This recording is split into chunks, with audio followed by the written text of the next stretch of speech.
All right, out here working on the Turbo Camaro tonight. I think I showed you guys in the last video, the rear end's all finished up. It's all back together, fluids in it, covers on, drive shafts in. So we're all done back there. The next thing with the rear end is going to be the brakes. I'm looking into a couple different options with brakes. And I'll show you guys a couple things here. These are actually factory LT1 brakes, and then I modified the factory bracket to go on the back side of the flange because of the C-clip eliminators. So I'm thinking I'm gonna buy either Strange or Mosier brakes, and it's gonna be the same issue as they're actually designed to go on this side. Well, I'm gonna have to put the bracket on the back side, so I'll have to modify that bracket and put spacers here to get my center line correct for the offset of the drum or the disc.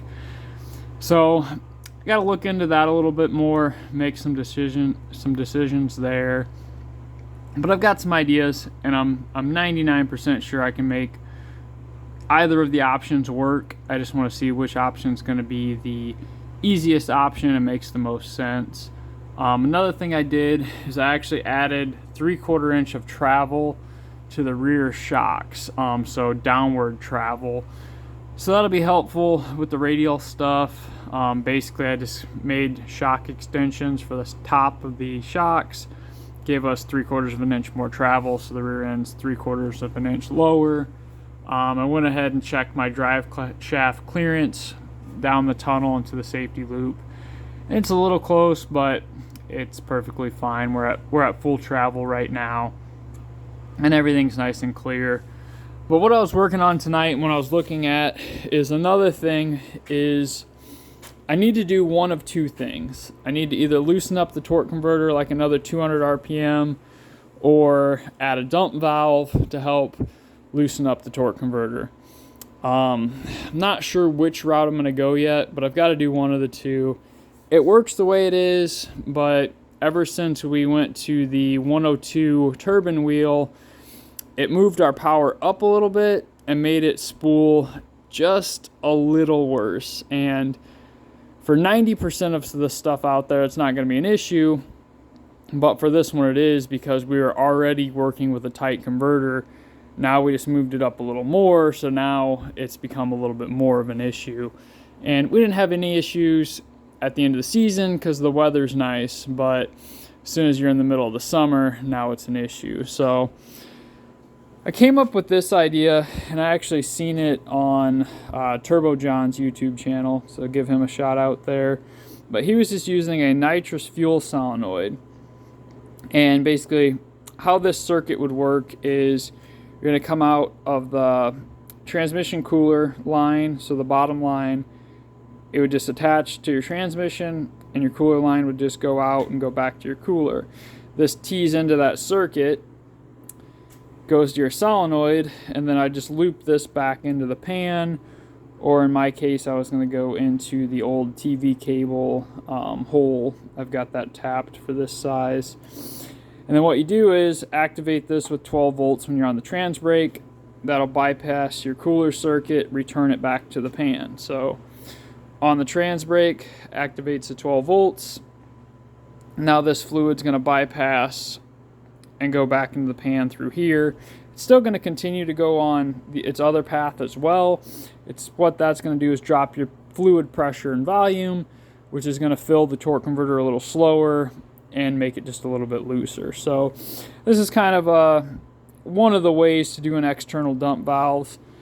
I don't know about using the nitrous fuel solenoid, but like I said, I've seen someone else doing it, so I'm like, well, if it worked for him, it worked for me as far as testing. At least to see how a dump valve would actually work on my setup. Is it going to do what I need? If it does, we can go back and improve this with a different type of solenoid, but at least we know it works. If it doesn't, well, I'm not really out anything. This is all stuff I had besides this fitting and this line. That's the only thing I had to buy. So if it doesn't work, it's real simple to remove. So that's what I was thinking. Kind of got underneath the car tonight and was looking at it, and it's not going to lay out exactly the way I wanted, so kind of running out of time for tonight, but I'll show you guys what I was working with. One of my thoughts was to run it right here. Let's see if I can show you guys, because this is your bottom tranny cooler line right here. Well, that fitting in the cooler here doesn't want to turn, and it's running into my mounting bolt here, so it wouldn't work there. And then the other problem I'm running into, go up here, if I can slide underneath here, we'll get there eventually, right there. So that's our bottom tranny cooler line, and if I put it there, I'm going to have a really difficult time getting that back nut tight on the fitting. And the other thing is, if you look where that plug is, with the Allen cap to it, that plug right there is where I wanted to return it. Well, I actually can't do it right there because of the altar bell. It's a little bit too close. So, with those things in mind, just wasn't working out the way I wanted tonight. I can't return it where I wanted to, and both the areas I'd like to connect it to are gonna be a little bit of an issue. So all things I can overcome. Just haven't decided what route I'm gonna go yet. So just wanted to update you guys, kind of explain what I was looking at and what I'm thinking, but also was hoping I'd go a little bit smoother. So still haven't made up my mind. This is just an idea, but I have a little bit more time this weekend. So this weekend I'm going to mess with this a little bit more and see.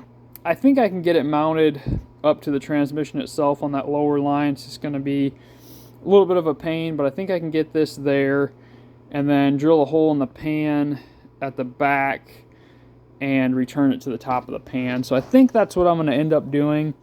But I think I'll mess with it more this weekend where I got some more time, because I'm running out of time tonight and I don't want to rush it. So for tonight, I just put the lines back on it. That way we're not dripping any fluid or anything.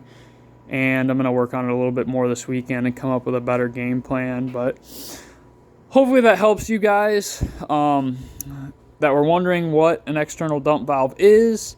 And then also kind of gives you some ideas of what may or may not work. I'm not sure about this fuel solenoid. Like I said, I just seen Turbo John using it, so I'm like, well, hey, if it works for him, I can at least use it in testing, and I'll report back to you guys if I do use it, see how that works out.